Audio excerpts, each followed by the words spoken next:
Epístola de Tiago. Tiago 1. Tiago, servo de Deus e do Senhor Jesus Cristo, às 12 tribos que se encontram na dispersão, saudações. Meus irmãos, tende por motivo de toda alegria o passardes por várias provações, sabendo que a aprovação da vossa fé, uma vez confirmada, produz perseverança. Ora, a perseverança deve ter ação completa, para que sejais perfeitos e íntegros, em nada deficientes. Se, porém, algum de vós necessita de sabedoria, peça a Deus, que a todos dá liberalmente e nada lhes impropera, e ser-lhe-á concedida. Peça-a, porém, com fé, em nada duvidando. Pois o que duvida é semelhante à onda do mar, impelida e agitada pelo vento. Não suponha esse homem que alcançará do Senhor alguma coisa, homem de ânimo dobre, inconstante em todos os seus caminhos. O irmão, porém, de condição humilde, glorie-se na sua dignidade, e o rico na sua insignificância, porque ele passará como a flor da erva. Porque o sol se levanta com seu ardente calor, e a erva seca, e a sua flor cai, e desaparece a formosura do seu aspecto. Assim também se murchará o rico em seus caminhos. Bem-aventurado o homem que suporta com perseverança a provação, porque depois de ter sido aprovado, receberá a coroa da vida, a qual o Senhor prometeu aos que o amam. Ninguém, ao ser tentado, diga: sou tentado por Deus, porque Deus não pode ser tentado pelo mal, e Ele mesmo a ninguém tenta. Ao contrário, cada um é tentado pela sua própria cobiça, quando esta o atrai e seduz. Então a cobiça, depois de haver concebido, dá à luz o pecado, e o pecado, uma vez consumado, gera a morte. Não vos enganeis, meus amados irmãos. Toda a boa dádiva e todo dom perfeito são lá do alto, descendo do Pai das luzes, em quem não pode existir variação ou sombra de mudança.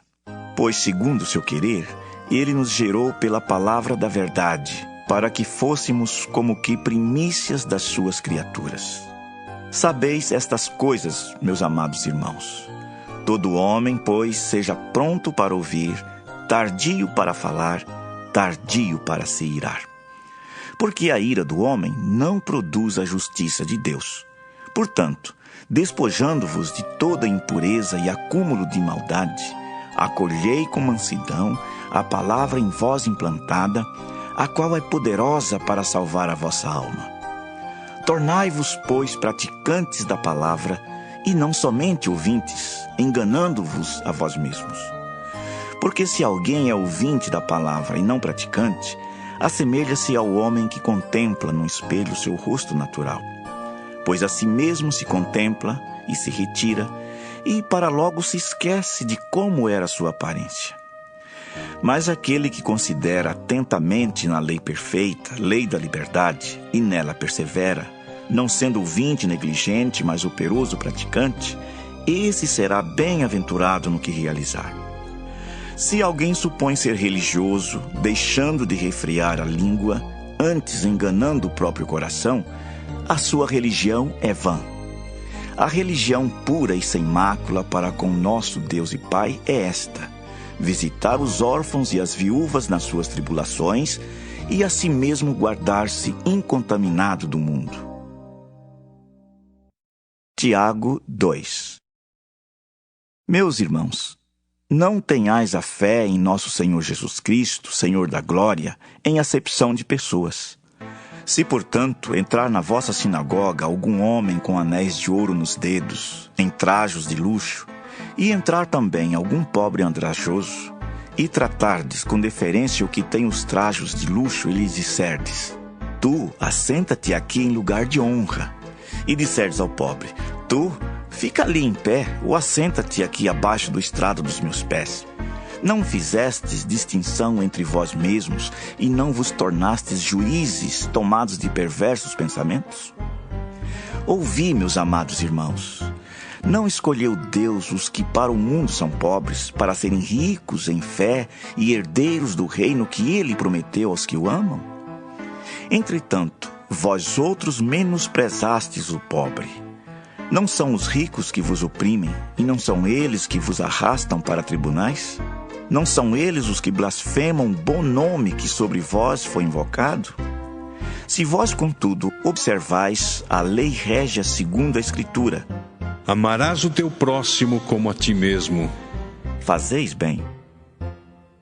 Se, todavia, fazeis acepção de pessoas, cometeis pecado, sendo arguidos pela lei como transgressores.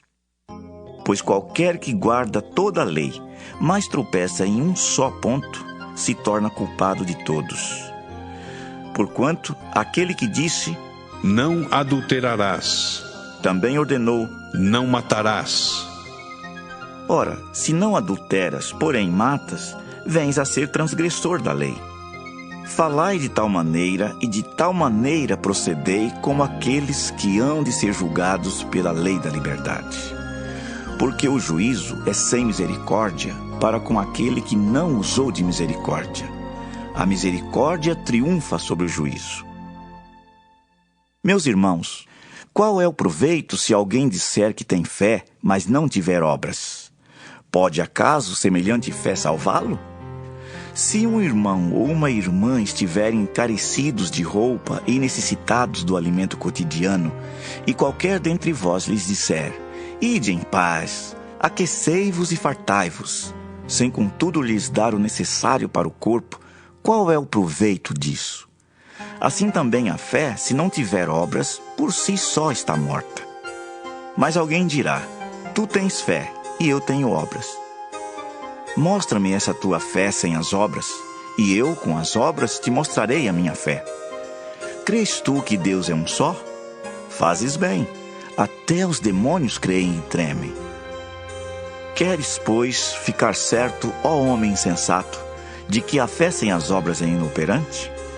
Não foi por obras que Abraão, nosso pai, foi justificado quando ofereceu sobre o altar o próprio filho Isaque? Vês como a fé operava juntamente com as suas obras. Com efeito, foi pelas obras que a fé se consumou e se cumpriu a Escritura, a qual diz: ora, Abraão creu em Deus e isso lhe foi imputado para a justiça e foi chamado amigo de Deus.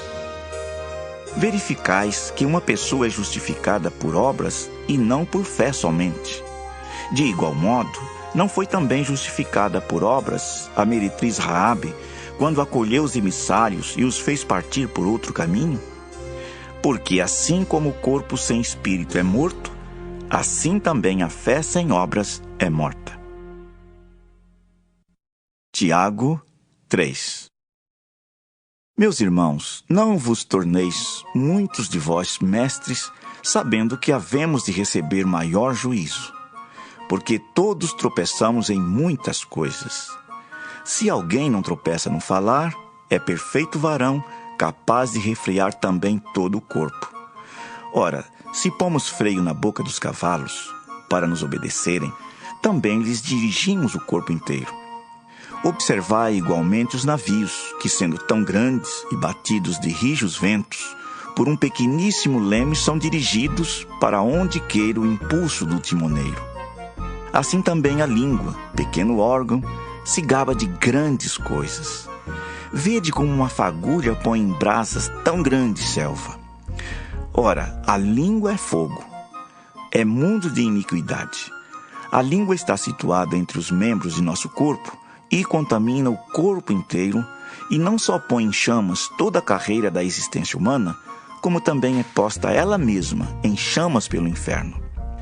Pois toda espécie de feras, de aves, de répteis e de seres marinhos se doma e tem sido domada pelo gênero humano.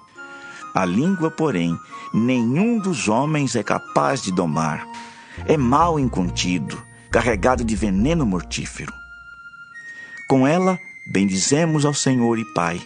Também com ela, amaldiçoamos os homens, feitos à semelhança de Deus. De uma só boca procede bênção e maldição. Meus irmãos, não é conveniente que estas coisas sejam assim.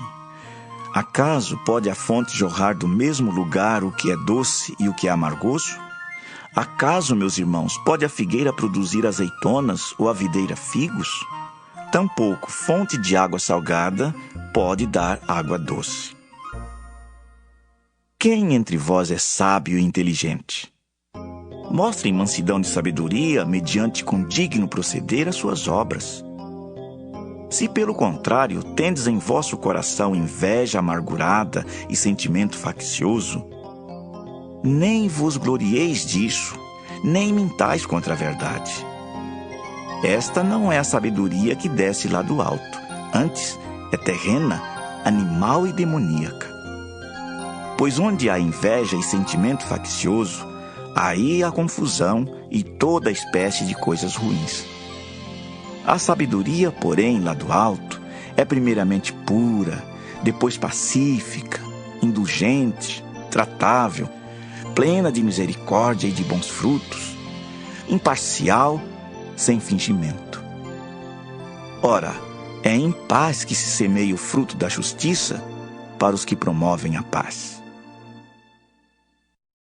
Tiago 4.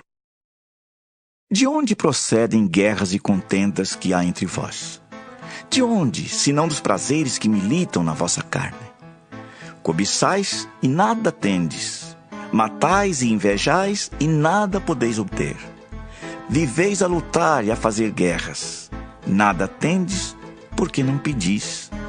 Pedis e não recebeis, porque pedis mal, para esbanjardes em vossos prazeres. Infiéis, não compreendeis que a amizade do mundo é inimiga de Deus? Aquele, pois, que quiser ser amigo do mundo, constitui-se inimigo de Deus. Ou supondes que em vão afirma a Escritura? É com ciúme que por nós anseia o Espírito que Ele fez habitar em nós. Antes, Ele dá maior graça. Pelo que diz: Deus resiste aos soberbos, mas dá graça aos humildes. Sujeitai-vos, portanto, a Deus, mas resisti ao diabo, e ele fugirá de vós. Chegai-vos a Deus, e ele se chegará a vós outros. Purificai as mãos, pecadores, e vós que sois de ânimo dobre, limpai o coração. Afligi-vos, lamentai e chorai. Converta-se o vosso riso em pranto, e a vossa alegria em tristeza. Humilhai-vos na presença do Senhor, e Ele vos exaltará. Irmãos, não faleis mal uns dos outros. Aquele que fala mal do irmão ou julga seu irmão, fala mal da lei e julga a lei. Ora, se julgas a lei, não és observador da lei, mas juiz. Um só é legislador e juiz, aquele que pode salvar e fazer perecer. Tu, porém, quem és que julgas o próximo? Atendei agora vós que dizeis: hoje ou amanhã iremos para a cidade tal, e lá passaremos um ano, e negociaremos, e teremos lucros. Vós não sabeis o que sucederá amanhã. Que é a vossa vida? Sois apenas como neblina que aparece por um instante, e logo se dissipa. Em vez disso, devias dizer: se o Senhor quiser, não só viveremos, como também faremos isto ou aquilo. Agora, entretanto, vos jactais das vossas arrogantes pretensões. Toda jactância semelhante a essa é maligna. Portanto, aquele que sabe que deve fazer o bem e não o faz, nisso está pecando. Tiago 5. Atendei agora, ricos, chorai lamentando por causa das vossas desventuras que vos sobrevirão. As vossas riquezas estão corruptas, e as vossas roupagens comidas de traça. O vosso ouro e a vossa prata foram gastos de ferrugens, e a sua ferrugem há de ser por testemunho contra vós mesmos, e há de devorar como fogo as vossas carnes. Tesouros acumulastes nos últimos dias. Eis que o salário dos trabalhadores que ceifaram os vossos campos, e que por vós foi retido com fraude, está clamando. E os clamores dos ceifeiros penetraram até aos ouvidos do Senhor dos Exércitos. Tendes vivido regaladamente sobre a terra. tendes vivido nos prazeres, tendes engordado o vosso coração em dia de matança, tendes condenado e matado o justo sem que ele vos faça resistência. Sede, pois, irmãos, pacientes até a vinda do Senhor. Eis que o lavrador aguarda com paciência o precioso fruto da terra, até receber as primeiras e as últimas chuvas. Sede vós também pacientes e fortalecei o vosso coração, pois a vinda do Senhor está próxima. Irmãos, não vos queixeis uns dos outros, para não seres julgados. Eis que o juiz está às portas. Irmãos, tomai por modelo no sofrimento e na paciência os profetas, os quais falaram em nome do Senhor. Eis que temos por felizes os que perseveraram firmes. Tendes ouvido da paciência de Jó, e vistes que fim o Senhor lhe deu. Porque o Senhor é cheio de terna misericórdia e compassivo. Acima de tudo, porém, meus irmãos, não jureis nem pelo céu, nem pela terra, nem por qualquer outro voto. Antes, seja o vosso sim, sim e o vosso não, não, para não cairdes em juízo. Está alguém entre vós sofrendo? Faça oração. Está alguém alegre? Cante louvores. Está alguém entre vós doente? Chame os presbíteros da igreja, e estes façam oração sobre ele, ungindo-o com óleo em nome do Senhor. E a oração da fé salvará o enfermo, e o Senhor o levantará. E se houver cometido pecados, ser-lhe-ão perdoados. Confessai, pois, os vossos pecados uns aos outros, e orai uns pelos outros para serdes curados. Muito pode, por sua eficácia, a súplica do justo. Elias era homem semelhante a nós, sujeito aos mesmos sentimentos, e orou com instância para que não chovesse sobre a terra, e por 3 anos e 6 meses não choveu. E orou de novo, e o céu deu chuva, e a terra fez germinar seus frutos. Meus irmãos, se algum entre vós se desviar da verdade e alguém o converter, sabei que aquele que converte o pecador do seu caminho errado, salvará da morte a alma dele e cobrirá a multidão de pecados.